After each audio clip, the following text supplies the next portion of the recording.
Assalamualaikum warahmatullahi wabarakatuh. Nabi Musa pernah ditegur Tuhan saat merasa ia manusia terpandai. Teguran yang membuat Nabi Musa harus belajar kepada Nabi Khidir. Nabi Nuh ditegur Tuhan saat mencoba menyelamatkan putranya yang menyekutukan Tuhan. Nabi Yunus ditegur dengan ditelan oleh ikan besar. Nabi Ibrahim ditegur Tuhan ketika menolak melayani tamu hanya karena si tamu adalah seorang majusi. Nabi Muhammad SAW juga dalam sejarah pernah ditegur oleh Allah Subhanahu wa Ta'ala karena Nabi Muhammad memalingkan muka dari seorang tunanetra. Bagaimana ceritanya? Temukan jawabannya dalam video ini. Dalam kitab Suwar min Hayati Sahabah karya Abdurrahman Rafa'at Al-Basha dikisahkan bahwa Abdullah adalah salah satu sahabat yang paling semangat mengikuti segala macam majelis yang diadakan Nabi. Saking antusiasnya, Abdullah sering terdengar rewel jika sedang bersama Nabi. Karena kerewelan ini, Nabi sempat berpaling dari Abdullah, bahkan dengan wajah masam. Peristiwa ini terjadi saat Nabi sedang berdialog dengan pembesar-pembesar suku Quraisy. Dalam riwayat Anas bin Malik disebutkan bahwa di antara pembesar itu ada Utbah bin Rabi'ah, Abbas bin Abdul Muthalib, dan Abu Jahal bin Hisham. Mereka adalah orang yang punya kedudukan penting di kota Mekah.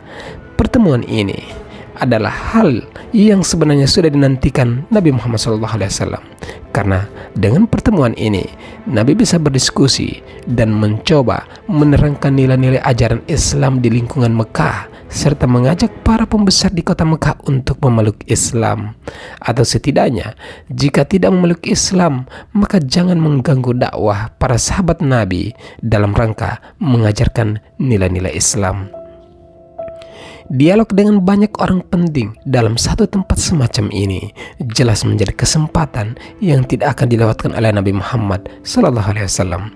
Saat diskusi sedang intens, mendadak Abdullah yang mengetahui situasi tersebut kemudian mendekat dan berbicara kepada Nabi. "Ya Rasulullah, ajarkan kepadaku ayat-ayat yang telah Tuhan ajarkan kepada engkau. Berilah aku petunjuk," kata Abdullah. Karena sedang berbicara dengan banyak orang, Nabi tidak memperhatikannya. Tidak hanya itu, Nabi memalingkan muka. Fokus Nabi mengarah kepada Abu Jahal dan pembesar Quraisy lainnya. Dalam tafsir Al-Maraghi, hal ini cukup masuk akal, sebab jika Nabi bisa meyakinkan banyak pembesar Quraisy, sudah tentu kedudukan dan keamanannya di Mekah dalam menyebarkan ajaran Islam terjamin. Apalagi jika sebagian pemimpin kota Mekah bisa masuk Islam, tidak akan ada peristiwa hijrah dan menghadapi peperangan yang menumpahkan darah di Jazirah Arab dan sejarah berdirinya agama Islam. Setelah berdialog, Nabi pulang ke kediamannya. Dalam perjalanan pulang itulah mendadak pandangan Nabi gelap dan kepalanya terasa sangat sakit, seperti ada seorang yang memukul begitu keras. Dalam tafsir Ibnu Katsir dikatakan tiba-tiba Tuhan menahan pandangannya dan menundukkan kepalanya. Lalu muncullah wahyu yang menjadi awalan surat Abasa. Lafal-lafal surat Abasa itu muncul begitu saja dalam pikiran Nabi sebanyak 16 ayat yang berisi teguran langsung kepada Nabi. Dia Muhammad bermuka masam dan berpaling karena telah datang seorang yang buta kepadanya.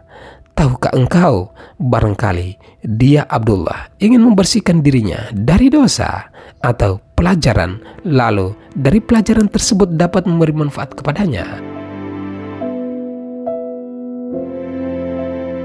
Kata yang buta dalam ayat kedua surat Abasa tersebut mengisyaratkan bahwa Abdullah bersikap demikian karena ia adalah sahabat Nabi yang tunanetra, sehingga bentuk ketidaksopanan Abdullah itu cukup bisa ditoleransi. Sejak saat itu, Rasulullah makin menghormati Abdullah bin Ummi Maktum apabila dia datang dan duduk di sisi beliau menanyakan hal ehwal keperluannya. sahabat sulh muda. Sekalipun isi wahyu adalah kritik terhadap dirinya sendiri, Nabi Muhammad tetap segera menyebarkan wahyu yang baru saja diterimanya itu kepada para sahabat. Kita bisa memetik hikmahnya bahwa meski Nabi adalah manusia yang dimuliakan dan terhindar dari dosa, ia tidak pernah merasa perlu untuk menutup-nutupi kekeliruan yang pernah dilakukannya. Di sisi lain, kita juga bisa mengambil hikmah atas turunnya wahyu ini bahwa Rahmannya Allah hendaknya bisa menjadi renungan. Ar-Rahman adalah sematan kepada Allah yang melambangkan bahwa Allah memberi rahmat kepada seluruh makhluknya, khususnya manusia, tanpa memandang agama, golongan, ras, suku, dan kekurangannya. Jadi, mengapa kita sebagai manusia masih suka menghakimi sesama? Wallahu a'lam bishawab.